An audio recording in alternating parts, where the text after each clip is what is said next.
Everybody comes if you're feeling sad. Put on a smile and light up your darling face for feeling bad. No time for feeling blue, everybody, time for feeling low. I tell you living, I tell you living, I tell you afterglow. Every day can be made of a day anyway. Turn out the happy song, and it's on everyone, there's a song to be sung. Turn it wherever you go. Never mind what you find, leave behind all the time. Turn all the back to. For more than 60 years, a group of friends provided entertainment for the people of Newport Pagnell and district. Some of them came together to share their memories.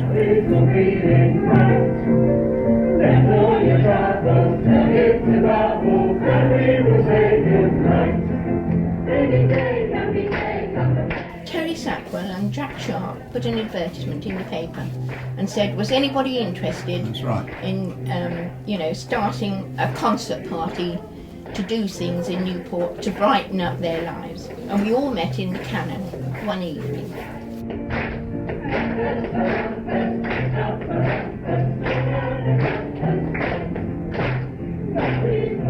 We did pantomimes because there were so many people that were interested in doing things and came along, and we got people who were interested in doing lighting and painting scenery, and we were lucky really. We had people who had talent and wanted to use it. All the script was original, script and songs, scenery. Which was quite involved because we used to have opening scenes, travel scenes. We used to have ultraviolet scenes when we were in the forest, in the woods, and or the scene in Cinderella where we had the coach appear at the back and all those. We did all those special effects ourselves. It was all sorts of things. We did many things. And this was all done on a stage about 13 feet wide with no wings. Yes. And it was built. It was built in a metal frame, so that we could take that metal frame anywhere, and we knew that that would fit. As long as we get this metal frame on the stage, we knew our scene would fit it, and we could do the show. Apart from Cranfield, where we have to lean it on an angle. just a little bit, yes, just a little bit. There are other venues around, Yeah. better venues than Church House, which we have holding great affection because of it was where we started. Yeah. But if you look at it, if you go up there and say, you did a show on that stage, good God, you wouldn't be allowed to do it now for fire regulations anyway, but it was almost impossible, wasn't it, I mean, Ralph, you know the restrictions that we had to do the set when we had sets. We had, and the dressing rooms are underneath the stage.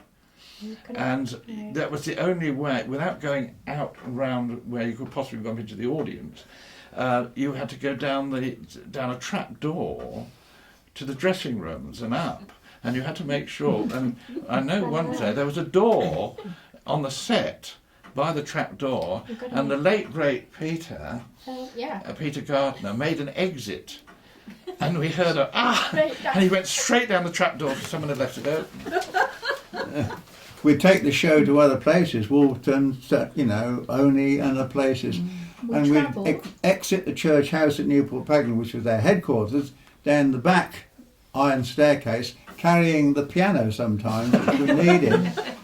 We'd go to the show at, say, Oney, strike the scenery when we'd finished, 10:30, come back to Newport Pagnell, up the staircase and reload all the stuff into the church house, which was their headquarters then, and then go home.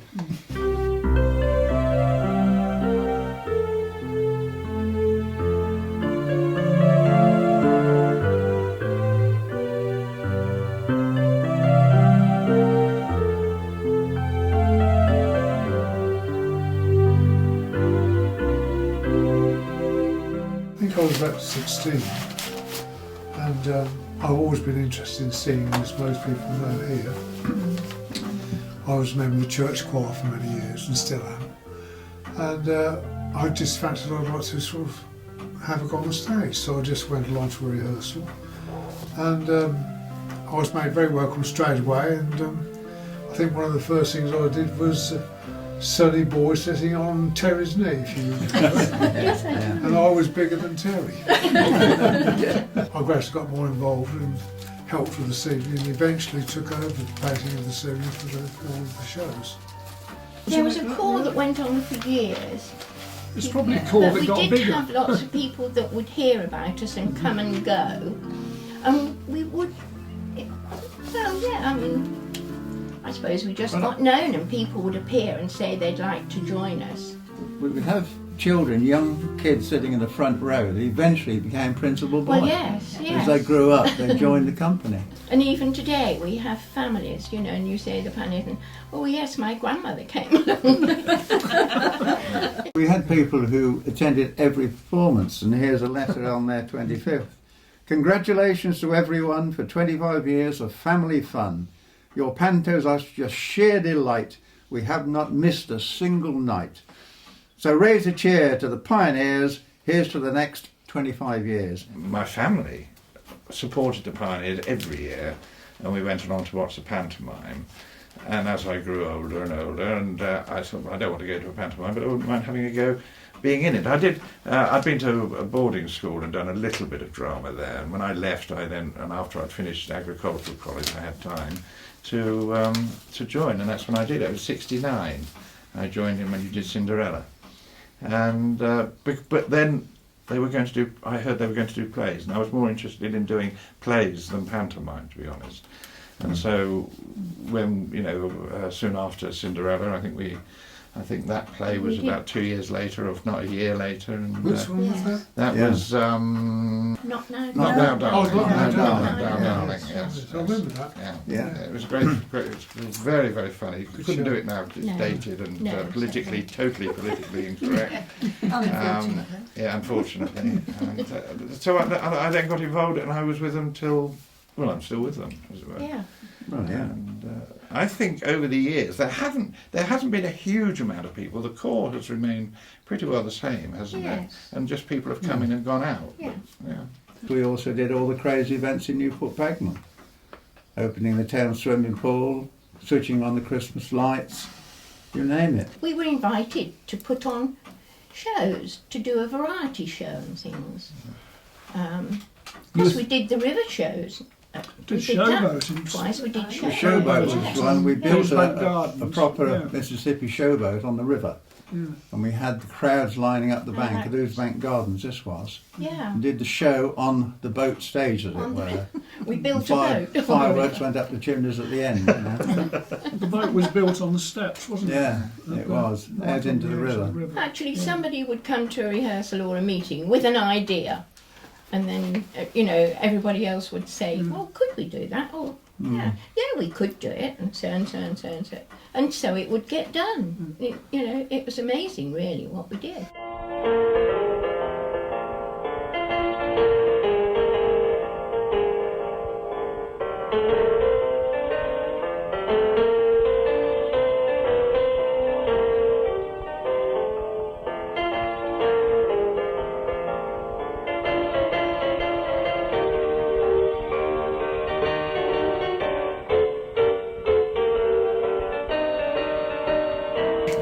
If I remember rightly, the general feeling was I know. enough is enough.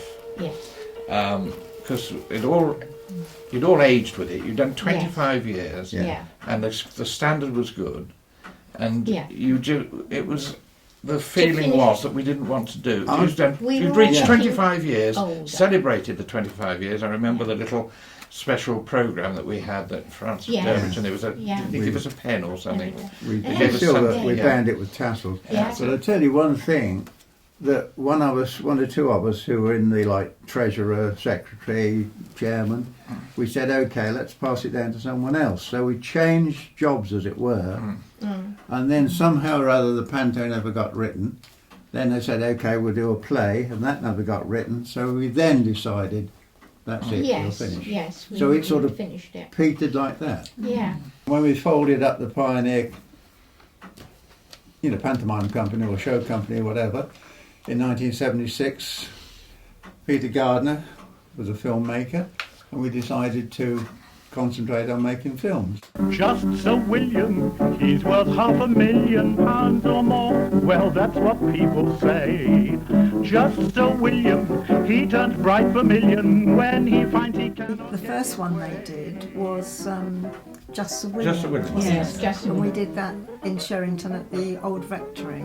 That was the one that we won second prize with, in actual fact, and they showed extracts on TV. Just Sir William, he lives with his £1,000,000 or more he couldn't give away. He keeps his brandy always nice and handy, drinks it by the bottle every day.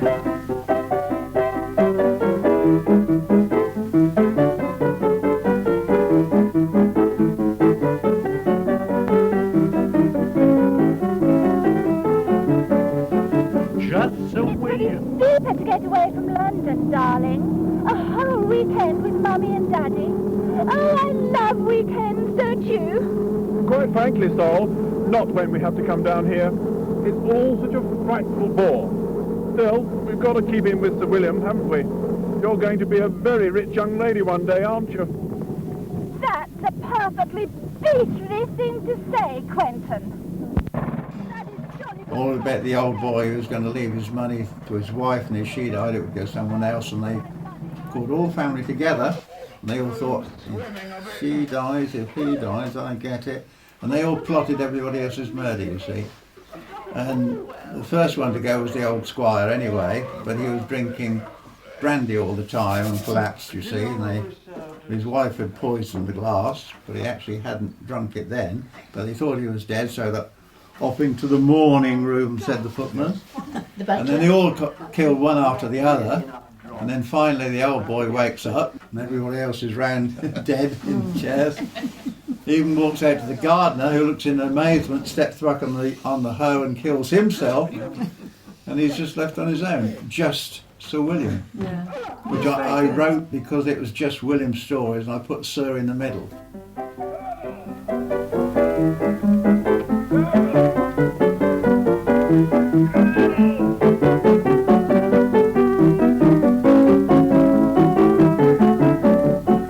Just Sir William, he lives with his million, though his family done its best to kill him.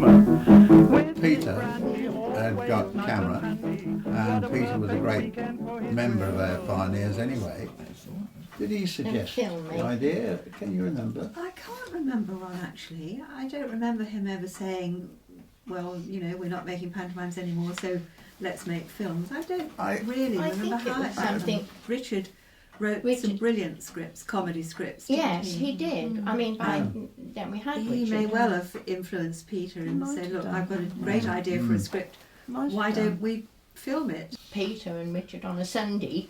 Yeah. I often think of it. Yes. They would knock up a script, Yeah, he was and never at Peter home. would say, "I'll film it," because he had a camera and they wanted to do it. You know. Can I just wanted to say learn that about was making films. Richard Saunders, not me. They wanted to continue the comedy side of it as well. Yeah.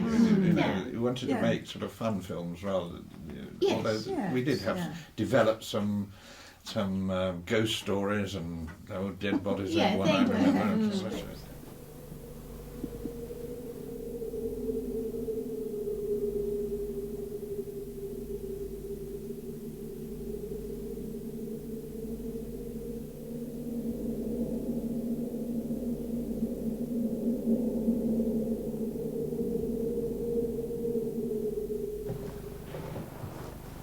That's funny. I've tried to ring 3 times and can't get any reply. The line's quite dead. Afraid we've got a problem with the phone. Darling, you look as if you'd seen a ghost. As a matter of fact, I think I have. 2 of them. You're serious, aren't you? Yes, I am. Very serious. Up on the landing. 2 children.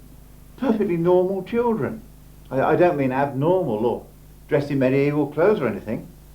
2 young children. Except I could see straight through them. But we did find out making film was quite harder than getting a group of people to rehearse for a play. We found the sound a problem. the outside effects Yeah, we certainly did were. have, and making sure you got schedules for people to come along, and you were going to do a certain bit of filming, and they must be there on the day. You know, it wasn't a case of, well, we can't come because we just said we'll go out for lunch. We did have to say, if you're going to be in this film, you've got to do it when we'd ask you to, you know. You look back and you wonder how you did it, because you've got all these people. We had a picnic in a field, in one of Alice's fields, didn't we, for one of the films, and we had to get everybody in at 10:30 on a Sunday after it had poured all night and flooded the field, half the field, so we had to keep that out of the film. So all these people turned up in cars because it was somebody's 90th birthday. All turned, and to film that, it was horrendous. It had got to be done that day. It had to be done that day within 2 hours, because Combining there were people with children, you see, and they got bored and they started losing interest. And yes.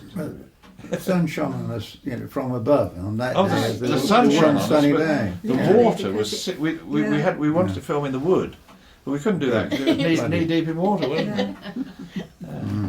That was the only fine day that summer, wasn't it? It was the only one. It was. Yes. It was. Yeah. Yeah. And that was when I finished the film. We went upstairs and we edited it, and we realised that we hadn't shot a scene. We had missed a scene, and I had the young boy. Oh Yeah, in the wood. In the wood. It was in Yes, the wood. of course. Just him. So I had to sort of. Yeah. Please come back and do another. Yeah. He hadn't shot up that much. He hadn't altered much in height. No. And we went down to the wood and filmed him running through the wood. That was it. That was all it was, but it was yes, essential. Yes, that's right. No, I won't. It's our secret. Goodbye, Gran.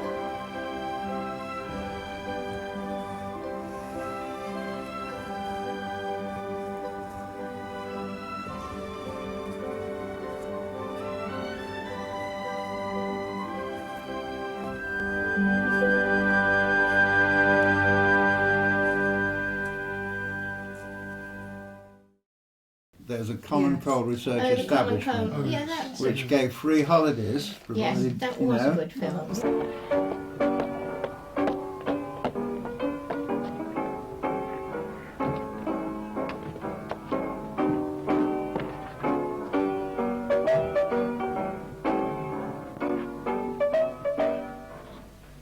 This couple got married. The chap put it off for years. Couldn't afford it. And he obviously saw it. Didn't tell his wife to be.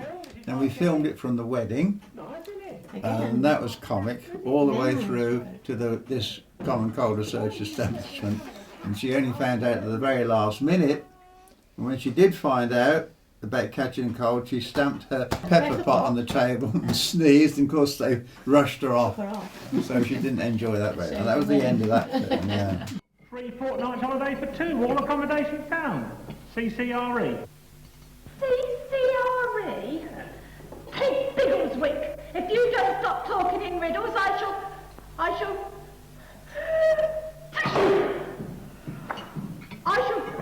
A sneeze? Did I hear a sneeze? Mrs. Biggleswick! What are you doing? Let go of me. But you sneezed, madam, and here at CCRE, the Common Cold Research Establishment. The rules governing your free holiday here, a sneeze means isolation. Isolation? I can't be isolated. I don't want a honeymoon. Don't worry, my dear. A week, 10 days is the most. After all, Bill, we got the rest of our lives together, haven't we?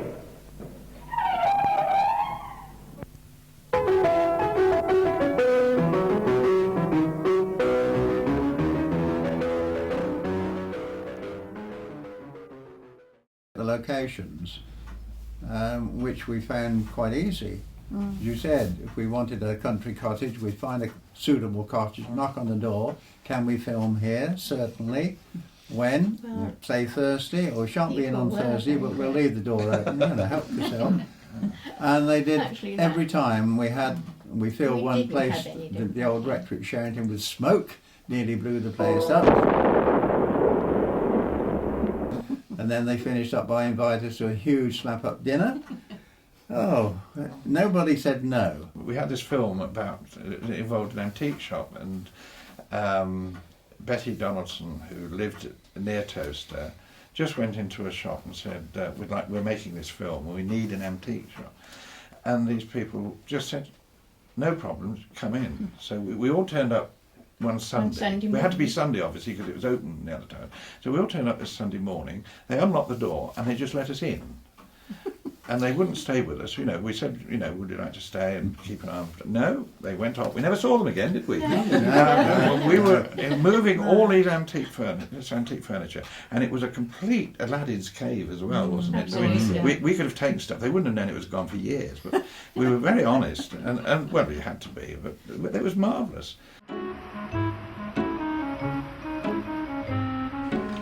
Thank you so much. I've been looking for it for so long, and it's lovely to get the colours. Well, thank you, madam. So nice to discover you. The shop is absolutely lovely. Lovely. We look forward to seeing you here again. You certainly will. Bye-bye now. Bye-bye. Bye-bye. You're looking very pleased with yourself. I have just sold that painting that Dad got, 5 years ago? How much? Don't ask. Good morning, Ebony Antiques. How may I help you? House clearance? I'm sorry, we don't normally get involved. Has someone died? Oh, you're moving to a retirement home. Just hold on a moment. Look, business is slow. Let's go and have a look. These old dears, we might be able to pick something up. So sorry about that. Yes, actually, we might be interested. Where do you live?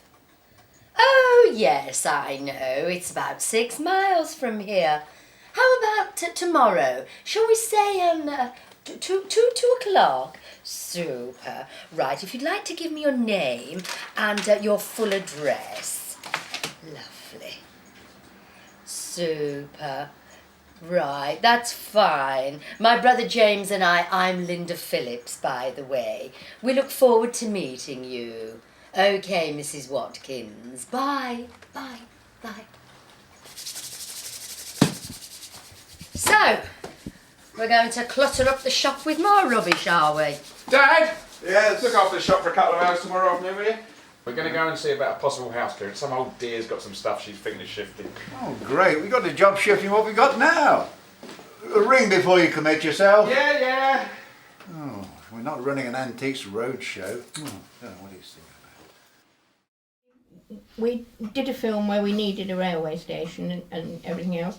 And I can't remember who did organise the train. We just knew the time of the train, was it? Or Richard did. I thought they came along and slowed down. Richard, I think Richard did that. it. Yeah. Richard was magic at really He liked organising finding filming and locations. everything, wasn't it? And he used to organise cars as well. and everything. Yeah, he did. We had police cars and He was everything else really- with bells yes. on. I mean, if ever we wanted anything, Richard Yeah. Saunders was the genius. You always asked Richard first because he seemed to know really where to good get at them he from, knew yeah. everybody that did the right things. Yes. Yeah. But the thing about that train, you had to get on it.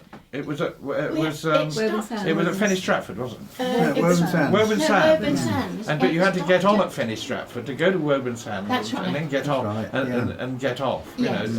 So I don't think they didn't charge us, did they?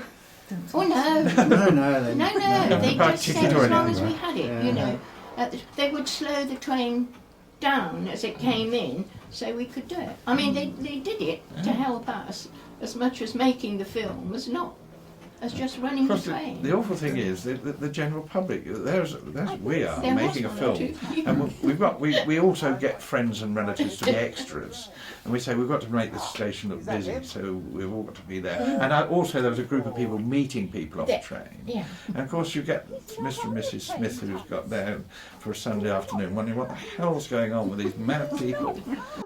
Don't upset yourself, Mummy, please.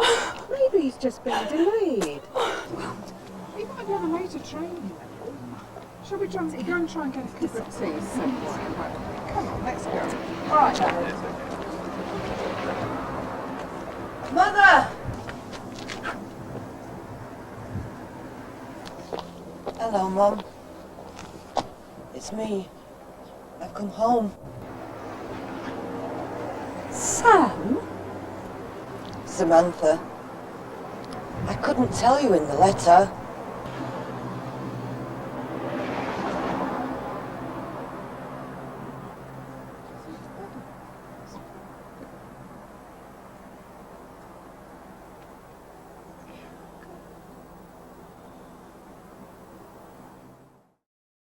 The one thing that we weren't good at, we were good at writing scripts with a story, but we were not good at writing shooting scripts, screenplays. Yes. So what we had was virtually a play, and then there was no scene development or any ideas of how you were going to film it until we did the actual filming, and then it was up to the director to plan it out, how they were going to shoot it. We were amateurs trying to be professionals, really. We did, yeah. Nearly home, dear. Just a few more steps.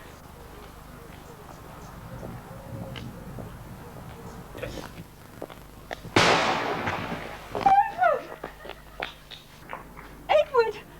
Edward! Oh, Edward! We made a documentary about the death of the Squire of Hounslow, of course.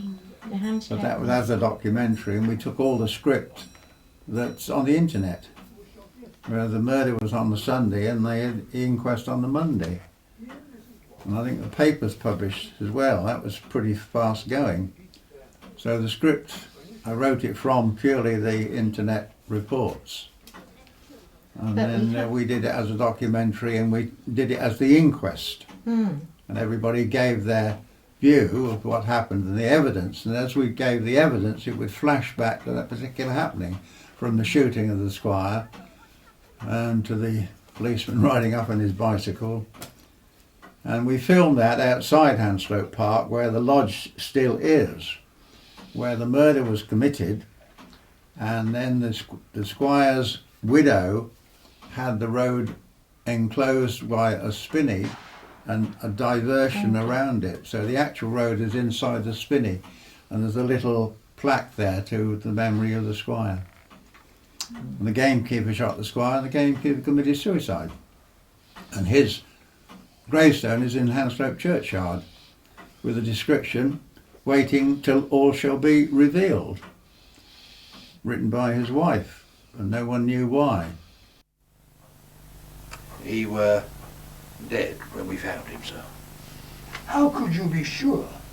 Well, it was his head, sir. I mean, it was all... Well, he was dead, sir.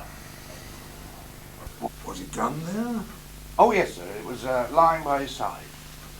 Did it belong to the deceased? Oh, yes, sir. It's very distinctive. It had some brass wire round the stock. I've seen it with him many times. Anything else? Well, there was a stick underneath the body. There were 2 cartridges, one live, one spent, in the gun. We'd never paid anybody, and nobody expected any money, did we? We didn't. No, nothing at all. No payments at all. But all the people who contributed were invited. They lent their houses or their butcher's shops or wherever, were invited to the premiere. Here at the far end of the farm, there's a big hall there. We'd invite everybody, and then we'd dress up for the occasion with commissionaire and programmes, chocolate, cigarettes, and that sort of thing. Yeah, we did. We don't do it every time, but we have done it. Yeah. And we show the films around to old people's homes, no fee, and we entertain people. When we started, it was to entertain the Newport people, but also we needed to entertain ourselves, which we did.